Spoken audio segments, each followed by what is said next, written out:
En este primer domingo de Cuaresma meditemos el Evangelio según San Marcos. En el nombre del Padre, del Hijo y del Espíritu Santo. Amén. En aquel tiempo, el Espíritu impulsó a Jesús a retirarse al desierto, donde permaneció 40 días y fue tentado por Satanás. Vivió allí entre animales salvajes y los ángeles le servían. Después de que arrestaron a Juan el Bautista, Jesús se fue a Galilea para predicar el Evangelio de Dios y decía: Se ha cumplido el tiempo y el reino de Dios ya está cerca. Conviértanse y crean en el Evangelio. Palabra del Señor. El texto que hemos escuchado ya por muchos de nosotros es conocido.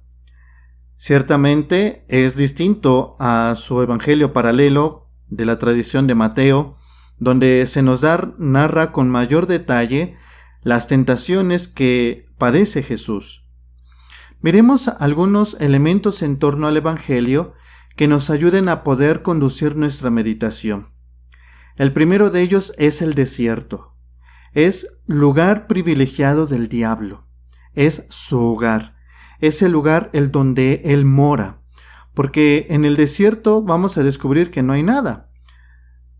A ciencia cierta podemos decir que hay algunas especies, tanto animales como de plantas, que pueden subsistir en ese ambiente inhóspito. Sin embargo, la presencia de seres humanos, de personas, pues es nula. Y el vacío, desde la parte espiritual, viene a significar esos vacíos que puede haber en nuestra vida. Cuando nosotros nos vaciamos de Dios, nos alejamos de Él, estamos dando una puerta abierta a el enemigo, al adversario, que nos empieza a impulsar a estas tentaciones, a estos bienes aparentes que se manifiestan en nuestra vida. Entonces, cuando nosotros en nuestra vida recurrentemente caemos en ciertos vicios, en ciertas acciones de pecado, o nos inclinamos constantemente al mal, miremos al interior y contemplemos si hay realmente vacíos. ¿Qué es lo que en mi interior se ha generado como un vacío y que busco de una u otra manera llenar, pero que lo lleno de forma desordenada? Gracias a la tentación que el mismo diablo nos presenta, porque el diablo nos presentará cosas que aparentemente son buenas, o simplemente distorsionará nuestra realidad del bien para llevarnos al mal. Preguntémonos frente a aquellos pecados que recurrentemente son en los que caemos. Miremos si no es una respuesta a llenar el vacío que en nuestra vida se ha generado. Por tanto, llenemos ese vacío de una forma ordenada, sana, que nos ayude así a podernos alejar de aquel mal que nos aleja del bien. El hecho de que Jesús haya estado durante 40 días en el desierto es un lenguaje muy significativo, un número que indica el tiempo y que está cargado de gran significado. Cuando una persona se enferma, ¿qué es lo que pasa? Le dicen tiene que irse de cuarentena. De hecho, ahora a causa de la pandemia, pues nos encontramos en una eterna cuarentena. Pero es para resguardarnos, para curarnos, porque es el tiempo necesario que el mismo cuerpo necesita para poder regenerarse, para poder recobrar la salud. Cuando una mujer ha parido, ha dado a luz, ha tenido un hijo, igual le indican una cuarentena, un tiempo de espacio para poderse recuperar. Para la tradición bíblica, vamos a mirar que el 40 tiene un significado muy concreto desde una visión veterotestamentaria, es decir, del Antiguo Testamento, donde vamos a contemplar que es el lapso de tiempo donde el pueblo de Israel pasa de la esclavitud de Egipto a la liberación. Es un nuevo comienzo, un renovarse, un transformarse. Miremos en el interior qué cosas realmente necesitamos transformar de nuestra vida. Pero en este lapso de tiempo se presentarán tentaciones que nos alejarán de lo importante y fundamental. tentaciones que no son pecado en sí mismo. La tentación es únicamente puerta al mal, puerta al pecado. No es el pecado en sí, sino es el camino para llegar a. Por ello, la tentación se presenta como una insinuación a nuestros más profundos deseos, que muchas veces no pueden ser los correctos, sino que son deseos o pasiones desordenadas que nos alejan de realmente del bien pleno que está en Jesús. Afrontemos las tentaciones de nuestra vida.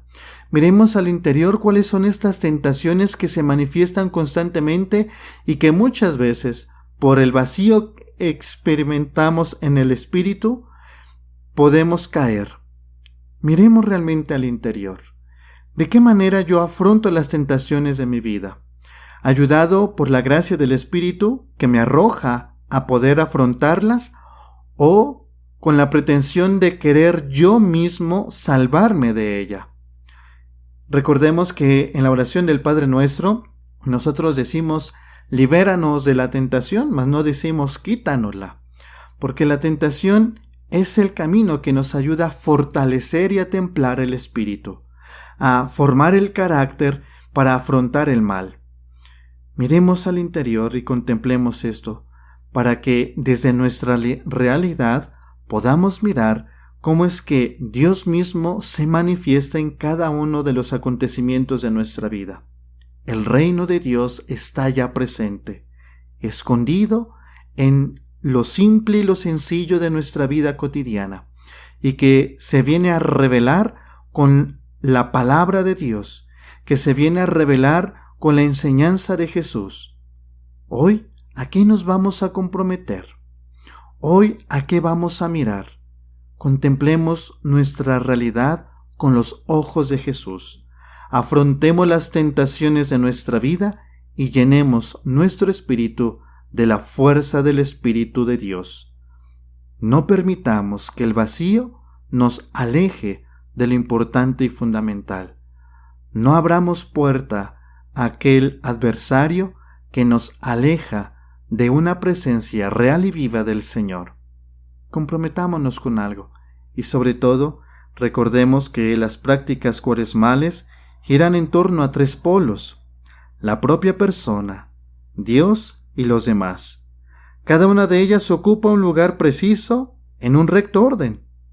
Dios, ante todo, a quien se debe la adoración verdadera. Para sintonizarnos con ello tenemos la oración. Nosotros mismos, en un detenido acto de conciencia que nos descubre el barro que nos constituye. El ayuno permite reconocer nuestra indigencia en una humildad verdadera, superando la tentación de erigirnos en un criterio último y en querer hacer girar el mundo en torno a nosotros. La limosna, por ello, nos abre a superar todo narcisismo, considerando al prójimo como digno de ser amado y servido, y no como instrumento para nuestros propios fines o como objeto de placer. La finalidad última es crecer en el conocimiento de Cristo y llevar adelante una vida congruente, y a través de ello encaminarnos a la Pascua eterna.